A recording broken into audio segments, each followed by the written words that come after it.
Okay, Feeding Our Future fraud case involved countless small businesses, nonprofit corporations. Okay, they only caught them for roughly $250 million in fraud.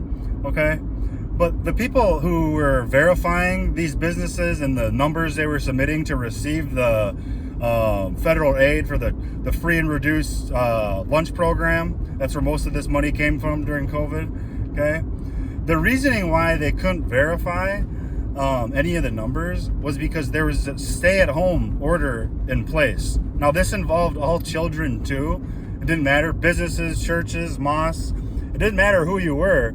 There was a stay-at-home order in place where you were supposed to stay at home, okay? And this was the Minnesota Department of Education's excuse of why they couldn't go and verify that these businesses, some of them saying they had more children coming to their business for lunch than Wayzata High School, the largest high school in the state of Minnesota, had for numbers. One business, I believe it was Safari Restaurants, submitted 5,000 children a day just for their lunch. They were providing lunch to 5,000 children a day, again, during a stay-at-home order.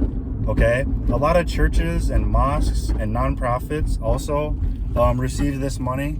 Okay, and again, there was a stay-at-home order, so these children were supposed to be staying at home. So were their parents. The only place you were allowed to go was go out and get food, basically grocery shopping for the essentials. Okay, so if you read the Minnesota Department of Education's excuse of why they couldn't verify any of these fraudulent numbers, it kind of throws their excuse out the window because, again, these businesses shouldn't have had kids coming to them.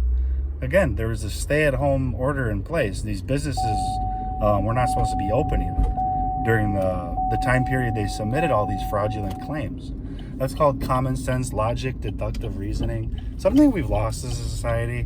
So when people are looking at this stuff, in the Feeding Our Future case, all of these businesses were not really supposed to be providing meals to children because, again, there was a stay-at-home order in place. You're only allowed to go shopping at certain places, okay? And a lot of businesses, you weren't allowed to have 5,000 children come to your business because, again, there was a cap on how many people could be inside businesses as well to go shopping for essential goods and services. The Feeding Our Future case, you're hearing in the news and on social media that Feeding Our Future has been shut down. That couldn't be further from the truth. Mr. Attorney General Keith Ellison, okay, and Governor Walz in partnership, I call them AG Limited. Keith Ellison petitioned Dakota County courts to keep open Feeding Our Future as an active and open business, and it is still in good standing with the Minnesota Secretary of State. It has not been dissolved or shut down. Now, and then here's the other thing: when you look at these court documents, Minnesota Department of Education provided this organizational chart of Feeding Our Future, and Amy Bach was listed as the president, but there was 6 people above her as executive directors.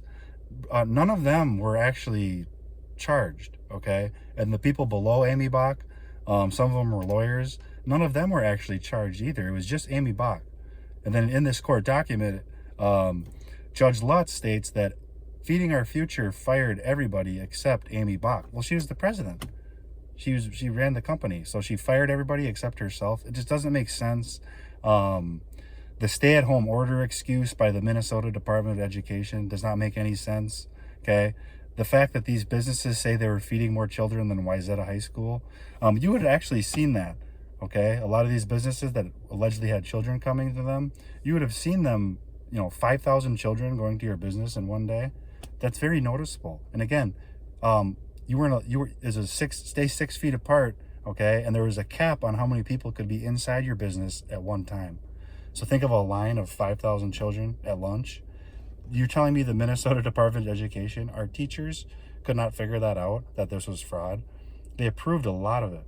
Love you. Have a great day, everybody.